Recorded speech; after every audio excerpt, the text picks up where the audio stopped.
Hi, and today I'm with Matt Corey. And on Sunday, the 6th of September at 11 a.m. UK time, Matt is going to be telling us how to live a better life by being aware of our subconscious. So, the first question I'd like to ask you, Matt, is how much of our lives is influenced by our subconscious? Well, first of all, Nadia, thank you so much for inviting me again to your group. It was fantastic last time, and I'm looking forward to doing a different topic. We did sort of touch on the subconscious the last time, but this time, obviously, we'll be focusing completely on the subconscious. So, in terms of your question, wow, great question because it's a huge sort of percentage, and that is actually 95%. Our life is sort of dictated or influenced by our subconscious 95% of the time, and it's only 5% which is conscious. Wow, that's huge, 95%. Mm, it's So, amazing. what can we do to make it better? Give- Yeah, I mean, yeah. Again, great question. A lot of people sort of think about that in terms of their life in general. It could be their relationship, it could be their finances, it could be their health, and it is about looking at that sort of all our areas of life and saying, actually, where is a certain area that we need to focus more on? In other words, where are we having some grief? Where are we having some pain? Where are we having frustration? And then accordingly say, okay, this is the area that I want to look at. So if it was like the last topic in terms of relationships, then it's about looking at the programs that exist within our subconscious.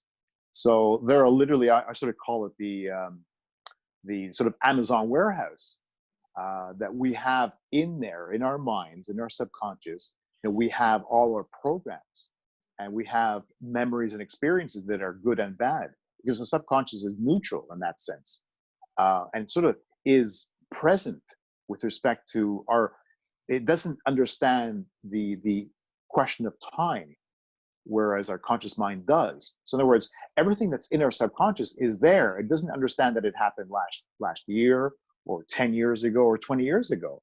Yet it's these programs that basically dictate our life. So it's about obviously being aware of what your areas that you'd like to improve on, or a certain area. So for some, it's relationship, for some, it's finances, for some, it's health. And then, so being aware of it. And then the next thing would be to actually find out. So I kind of work with clients on sort of two fronts. One is releasing them of those thoughts and those programs. So you can't change what happened when you were a child. So between 0 and 6, you can't eliminate that experience or that memory. It did happen, but it's about letting go of the meaning or the interpretation of it. And then on the other side, I work with clients, and this is the approach that I think is quite unique, is that I work in the subconscious in terms of the past, but I also work on the future. So it's about converging in terms of bringing forward, so releasing those experiences of the past, but then it's also about what do you want to do? So what do you want in your life with respect to a relationship? What do you want in terms of your finances? And being clear as much as possible in terms of what one does actually want, and then bringing that together. So when we create that sort of release, and then that void, in terms of releasing that negative experience, not the actual event per se, but the interpretation of it and how one feels, then it's about saying, okay, so what do you actually do want? So the subconscious is something that there's a lady called Candace Pert, and she talked about how the body is your subconscious. So if you have a certain feeling that you don't feel quite right about, that's connected to your subconscious, where it's telling you, no, don't feel right about this. I meet someone, don't feel right about him or her. Someone says, oh yeah, you could be earning X amount of money like per month, and your subconscious saying, not really. And that could be related to feelings of fear. It could be related to feelings of not worthy, not good enough. Then it's about looking at that and say, well, how come? Well, actually, it's my dad or my mother or my relative or my siblings said these things about me, and they said this to me back then when I was a certain age. And then from there, looking at it and releasing that, because that was their opinions that was imposed onto you. them sort of imposing it on your reality, which has nothing to do with them. You dictate what you want in terms of your own reality. Oh, that's very interesting. So we need to let go of the past and plan our future and be aware.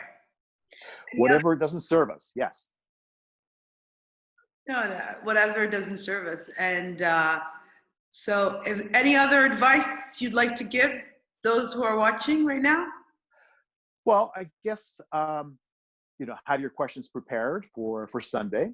If you want to send comments on Internations, so people are sending comments, and I will reply. I received a few on email and also on Internations. I will be replying. So I guess it's about coming forward with what they would like to look at, possibly also some questions regarding the subconscious. And then from there, I think the key thing is to be aware, in terms of what areas they want to improve on. Ideally, if they have an image of the future, a vision of the future, and then seeing what is triggered from the past in terms of the subconscious that's potentially blocking them. So that's what I would suggest. Oh, really interesting. So this is going to be very useful to me because I do definitely feel I repeat some behaviors, like you said, without even thinking about it. And I definitely need to stop doing that. So this is going to be useful for me too. If I can add one more thing, just in terms of percentages, in terms of what you say, in terms of habits, it just triggered something that I want to discuss on Sunday, but I can mention it now, is that, as we said in the beginning, 90% of our being, in terms of how we sort of run our lives, is sort of running on that sort of on the subconscious 90% of the time. And also 60,000 thoughts that we have a day are 90% running on that subconscious. So it is about how we change our personality in terms of how we're thinking, how we're feeling, and how we're acting. And it is run on this sort of autopilot. Unless one sort of grabs and says, hold on, I keep thinking this way, I keep feeling this way, I keep acting this way. I need to change my habits. I need to change my personalities to some extent, change that operating system in order to change my present reality. Wow. It all sounds good, but let's see if we manage to do it. But thanks for at least, I guess, being aware of the problem is half the solution, right? It is, very much so. Well said. Okay, great. Well, see you on Sunday, 6th of September, 11 a.m. UK time. You guys, you've got to join us. Okay. Thanks, Nadia. Bye, Matt.